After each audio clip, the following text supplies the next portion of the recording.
day to everybody. Good finish to the week of practice. Really looking forward to getting on the plane and headed to Tucson for a great road trip.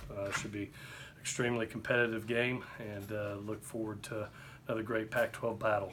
As far as injury report about status quo, anything new, I'll let you know after the game. Feel free to ask any questions that you got. Do you expect Elijah Griffin to start this week? No, Isaiah Langley will start. Elijah will back him up, and Biggie will be on the other side, along with Greg Johnson. And those four men will hold down the two positions.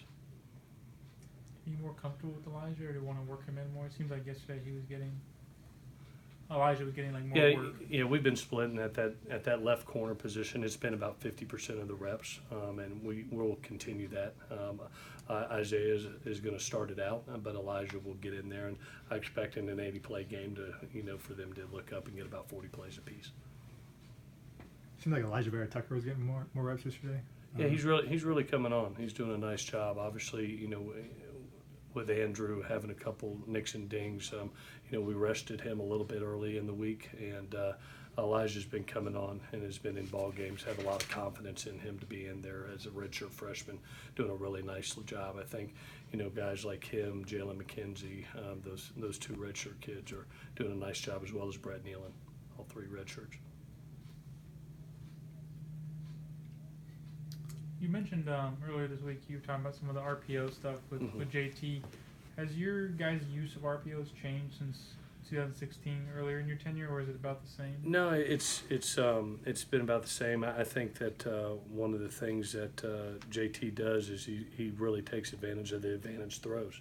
If he sees a one-on-one matchup, he's pulling the trigger. And it was, like I said the other day, it was really cool to be able to be on the sideline and feel like he's getting ready to throw this, and it equaled 2 touchdowns in the game. So those RPOs are a weapon. If you want to load the box, I think we have the playmakers outside to be able to make those plays, and we've got the quarterback that's not scared to pull the trigger on it.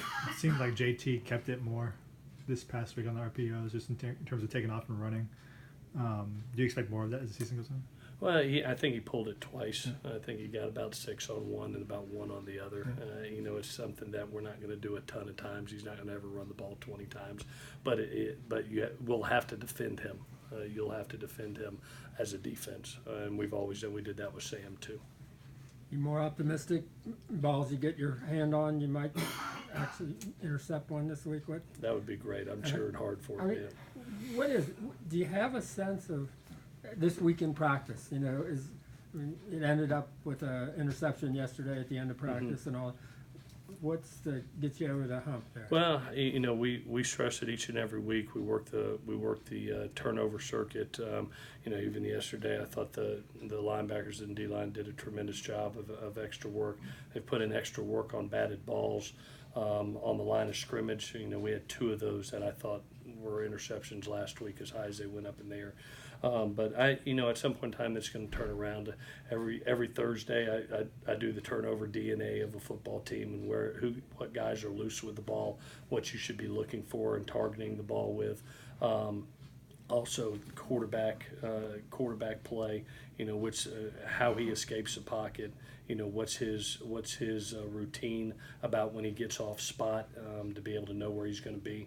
All those little things you try to help with, and then hopefully they come in waves. I'm ready for a wave of turnovers. I think Kenichi said sacks also come in waves or bunches. What has to happen there to get more pressure? Well, last week it was a mixture of drop 8, sometimes drop 9 with the spy nose. Then we had 4-man rush. What I'm hoping to see is when we do rush 4, that we get to the quarterback and be able to play coverage, that we don't have to bring 5 and 6 every time. That's my challenge to the D-line, is it doesn't always have to be a 5-6-man pressure to be able to get there. And I'm looking forward to seeing guys like Christian Rector step up, and Jay Tufeli and Brandon Peely and Marlon come into play. Hunter Eccles come into play. Porter has done a nice job off the edge consistently of causing havoc, and looking for that next 1 to 2 to 3 guys to equal that effort. J.J. Taylor coming into his own, Mhm. what does that change about their offense now that it's not all about Tate? Yeah, I said it yesterday. I thought that Coach Sumlin and his staff did a wonderful job last week of knowing what they had at the quarterback position, especially when you get in the middle of the second quarter and your quarterback goes down and you can tell he's hurting.